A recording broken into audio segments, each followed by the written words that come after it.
Hello, this is Gabriel Thibault with Breaking Expectations, a podcast about the joys of disability and all that it includes. Here you'll hear stories and roundtables of individuals who have gone through different journeys in their lives than the one that you think you'll take. But the twist of it is, if you're lucky enough, you'll take this journey too. And I'm Paul Benson. I'm a student and a disability advocate. You may hear a little bit of noise as I'm speaking, what I call Darth Vader noises. I'm also on a ventilator, so you may hear the ventilator helping me to breathe. I'm Kate Welsh. I'm a disability activist and artist in Toronto, Ontario, and I make art around disability, and I'm really happy to be here. Thank you. I'm Donal Barrie, and I'm here with my pal, a person with a disability, and also a published journalist and writer. My name is Ingrid Palmer. I am a social activist, a public speaker, and a person with a disability myself. I'm Adam Cahoon. I'm an artist with a disability. I go by the handle ARC23 on the internet, and sometimes my wheelchair, I call it Wheels 970.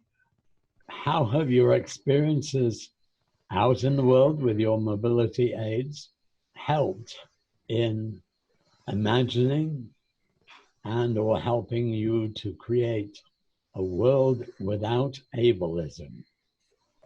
It's weird, but I feel like just like by existing and doing the things that I do in my life, I'm able to have conversations with able-bodied people, and having them like get to know me one-on-one actually like helps reduce ableism. I like that you brought that up, Kate, how just living our lives is helping to do that, because I find also when I'm out and using my white cane, like especially children, because they're so curious, right? And they'll come up and they'll want to know, why do I have it? And how does it help me? And they want me to demonstrate, and sometimes they want to try it. And it's such a wonderful change than from how it used to be, where parents would be like, oh no, and don't ask that, and don't say that, and don't touch it. Now, sometimes I even have parents saying, oh, my child was wondering, would you mind? And I just love that. I think that's such a paradigm shift that just needs to increase, where people realize that the more that we communicate and talk, and the more that we get to know each other and understand each other, the better place and world that we build. Yes, thanks for that, Ingrid. I wonder, Adam, do you want to jump in? Well, it's hard because I think we're always going to have ableism. But the one thing I've done is, if you watched any of my videos on my YouTube channel, I tried to actually use video to show what it is actually like driving around in a wheelchair, and also taking photos and doing artistic, creative ways to actually make people think about the discussion. Talking about disability and stuff, unless it's done in a creative way, can sometimes be like boring and just sort of, just it sort of gets filtered out in the brain as like something that can't be done, like can't be changed enough. But when you actually use people's other senses that wouldn't necessarily be looking at disability, and you actually have them pick up and investigate, then they actually see disability in a different light. I remember once when I was able to on the CBC, we were doing a Jane walk and stuff, and I knew that most of the listeners would not come to the Jane's walk, and I challenged them as they were traveling around the city to just look and see how many shops there were with stairs that would be inaccessible to people with a disability. And because I had shared my Twitter username with the people at this CBC, I was able to come home and realize that there was a whole thread of people that wrote on Twitter. And one of my favorites was, I was walking home through Little Italy, which is notoriously inaccessible. And this lady counted 20 shops with steps. And, it just, and, that was just one of several people that actually chimed in on the conversation. And probably for a few minutes, I actually had. Even if I had like 10% of the listeners that were listening to CBC Here and Now that afternoon, if I had them thinking about disability for even a few seconds, that was a plus. And that's it exactly, Adam. I think that the more that we bring up disability issues in our everyday lives, in our conversations, in whatever spaces that we're occupying, if we bring attention to the challenges that persons with disability face, or if you're having a conversation about something at work and there's an opportunity to bring up an issue of inequity or point it out, that really serves our whole community well, because unfortunately, a lot of times we don't even come to mind. And a lot of tables and spaces that I've sat at, when I bring things up, everyone is like, oh yeah, because that's a real unfortunate reality that sometimes we don't even come to mind. So I think the more that we can make our presence felt in our everyday lives, in our conversations, in whatever spaces that we occupy, that will help to push disability issues forward and to help to make us more present in people's minds. Yes, absolutely. Yeah, I think that's great, Ingrid. And carry on from your point, Adam.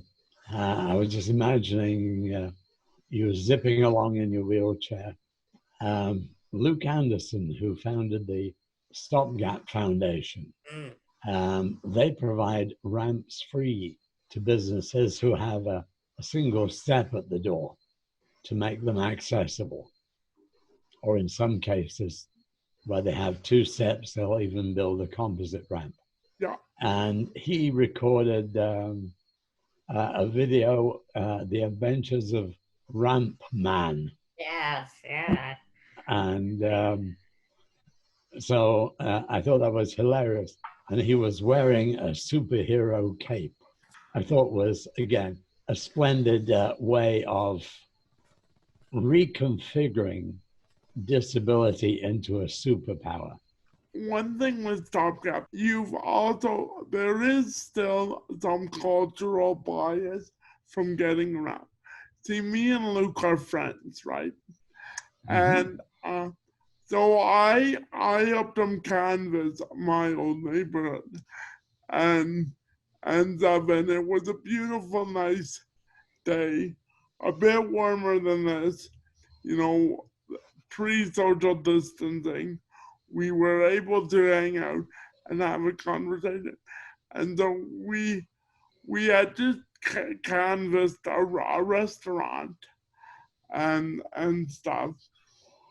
And asked them, and they were like, well, you're gonna have to speak to the manager, and the manager's not here right now. He might be back in a while. And then we were just chit-chatting. About 20 minutes later, the lady comes out and goes, oh, I hope you guys aren't holding vigil out here till the manager comes. And Luke just goes, Yes. Adam, I hope that wasn't a restaurant you wanted to ever eat at. because I don't think they're ever gonna sign up for a ramp. And it's stuff like that that just.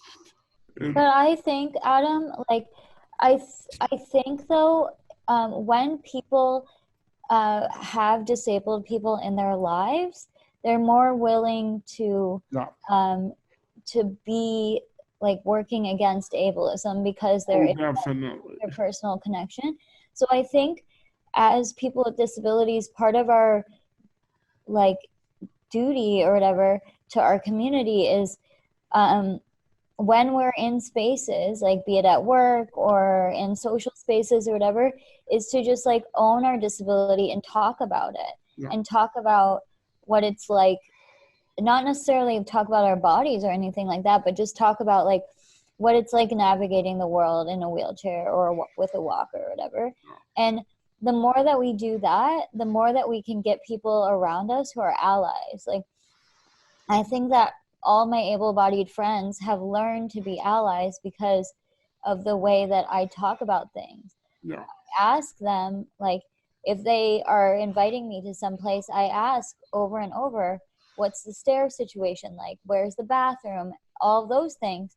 And eventually, years later now, my friends just automatically say those things without even being prompted. And same with my family, right? Is like, when you have someone with a disability in your life who's open and willing to talk about it, I think that that interpersonal experience really helps people kind of like understand and really helps them know how to interact. Because a lot of people are not bad intentioned at all. It's just that we all grew up in a world where ableism exists. It's not necessarily that people are bad intentioned. They just don't know better.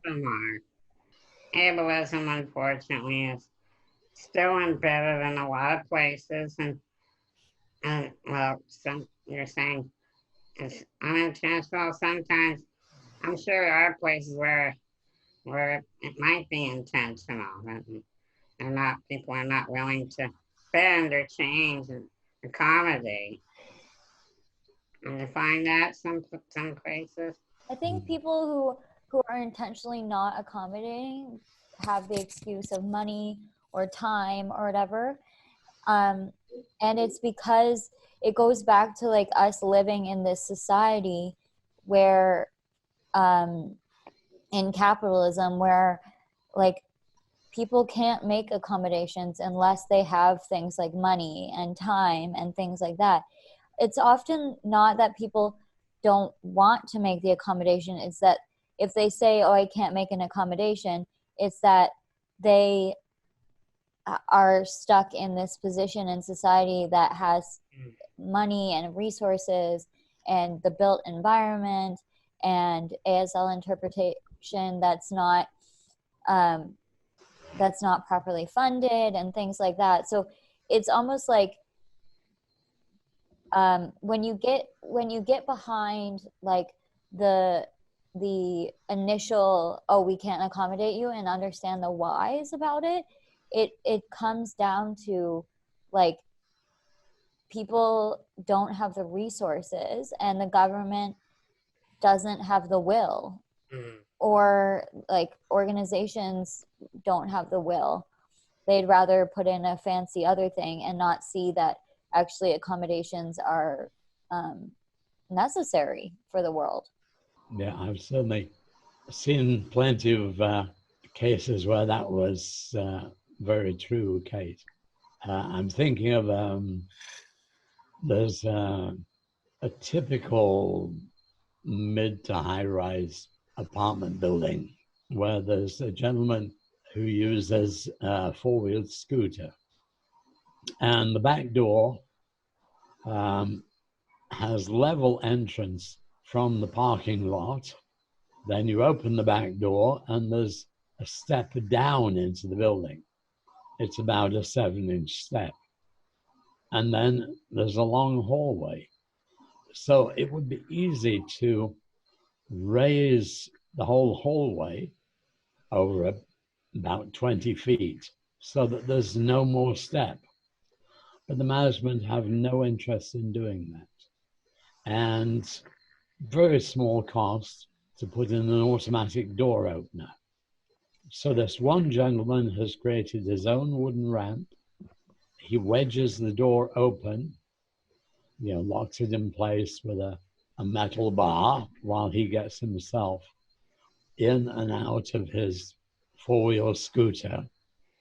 And he solved the problem for one person, but the management for less than $5,000 could solve it for all time for everybody. And then there was the day he came out, when he's out and about, he puts the ramp somewhere out of sight. And he came back and somebody had taken the little wooden ramp. And he was absolutely stuck. By comparison, when handled by the management of the building, the problem would have been eliminated utterly and completely for everyone. No issues.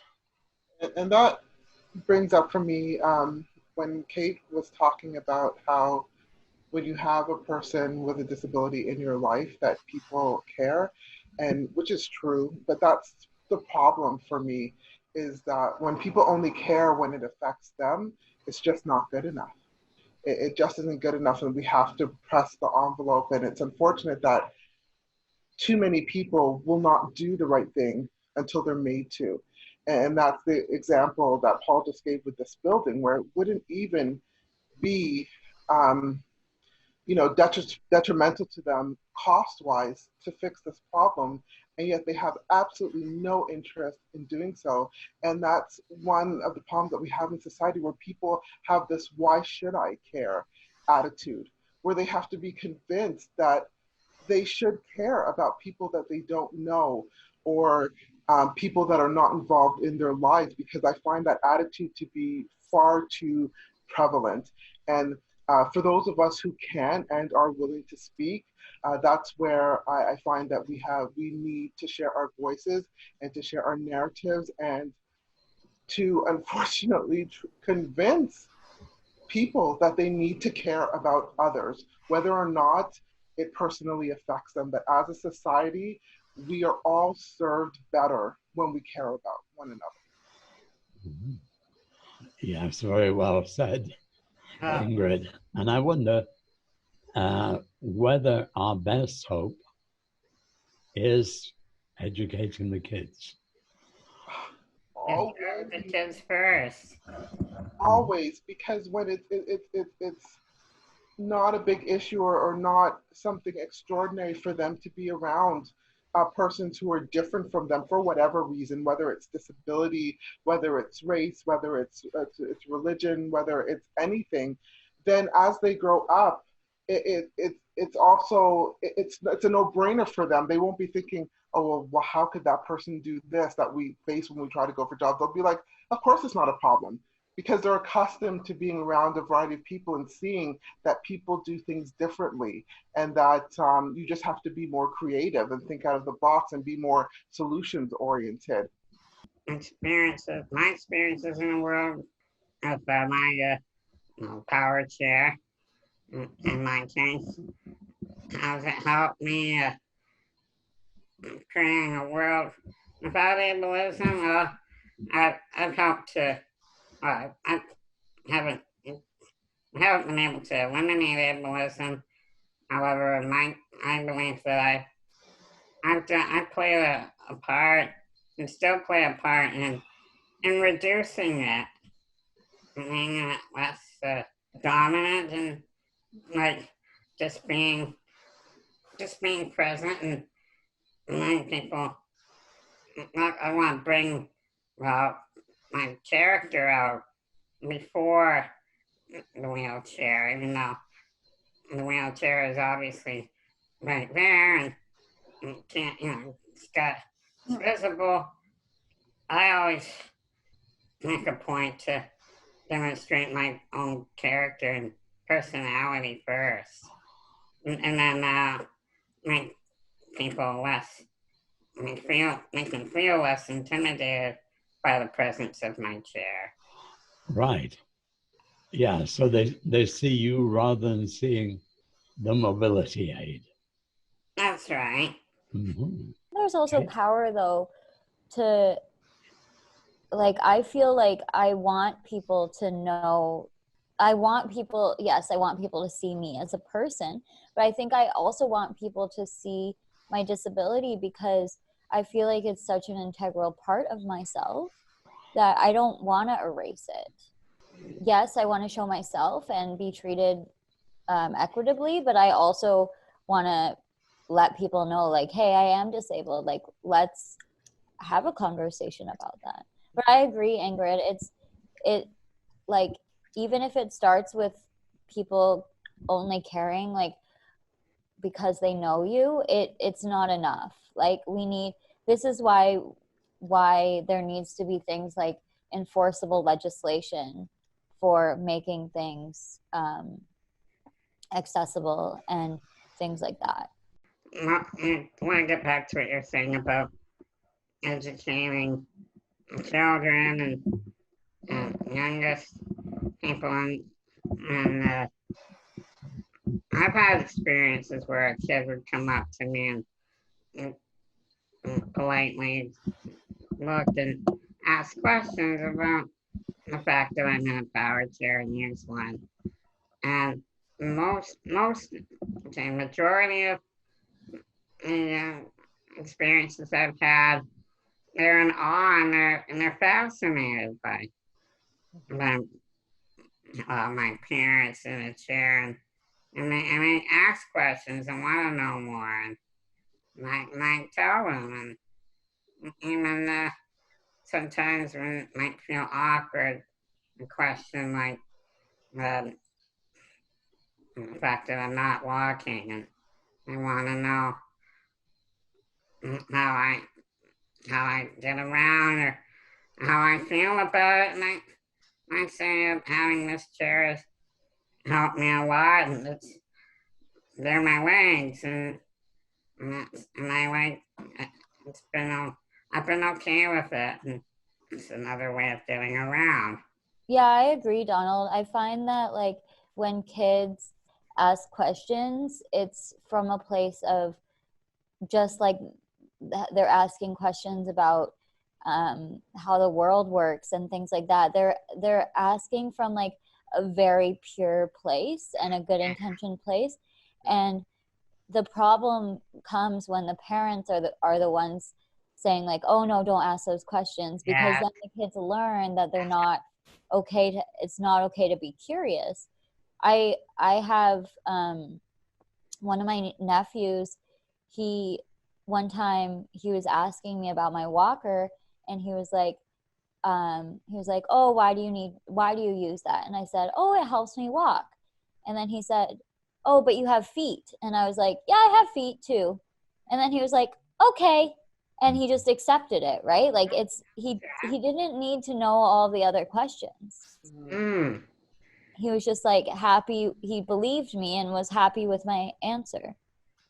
That's it exactly. I get kids asking me that too about my vision and why do you have that stick and how does it help you see? Like they just think, what do you mean it helps you see or helps you get around? So the curiosity is amazing. And like you said, when they ask questions or interested, it's from a pure place. They really just want to know and to understand, and it's not a big deal. Well, something else I'll throw out back with children again. I've had children come up and say, point out that I'm short stature physically, and I could be interpreted as being rude or demeaning. I usually don't find it that way. It's just them being curious, and well, I find that when they ask or they say something like that, I'm thinking that they're connecting. All they want to do is connect, and beyond the level, literally or figuratively, and they'll be able to communicate better, and they'll be able to see that people, there's a variety out there. Yeah, so kids see in a very pure way the diversity that's around them, and they're totally accepting. Actually, Adam, in the past, you've mentioned concerns that during COVID-19, our visibility is reduced. Yeah. And you have concerns that that may lead to, as it were, a resurgence of ableism.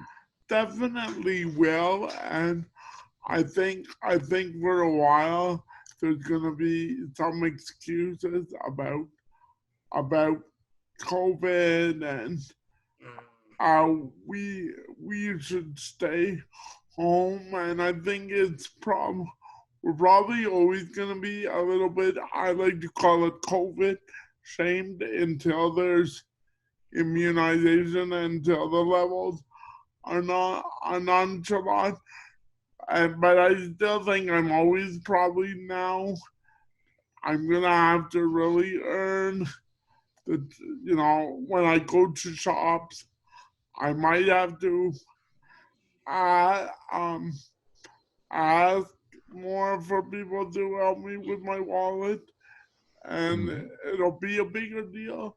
But I'm gonna give other options. I'm gonna say, fine, if it's a problem for you, then I'll be happy. Like, particularly at smaller businesses, if they give me an email address, I'll be happy to send them an e-transfer. Absolutely, or even maybe pay by phone. Yeah. Like right now, I'm ordering through a lot of those delivery apps, which is fine. But when I'm able to get out and about, some of those same restaurants, maybe I do want to do like a takeout pickup. I'd still like to use some other format for payment, but I don't want to have to always spend the money to tip a driver and stuff when I want to be the one driving and picking up my own meal. Yes, I agree. I agree, Adam.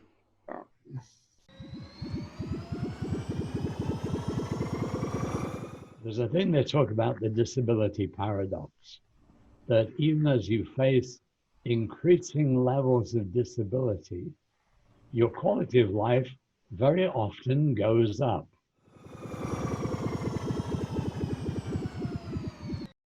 Paul?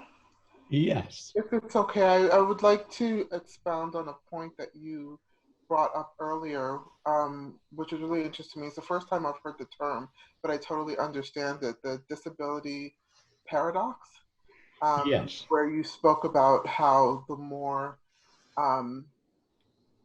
that you lose ability in one way, but your quality of life is increasing, or perhaps that you're finding ability in other ways, which is something that I feel that I've experienced with the disorder that I have, RP, which is a very gradual and slow loss of vision, which has been very difficult in some ways. But on the other hand, I also find a real matching or equal level of personal development at the same time. And like you spoke about how the quality of your life increases, or even in your appreciation of things. I find that I'm not stressed by certain things that I might have been before when my vision was better, because it's just not, it's a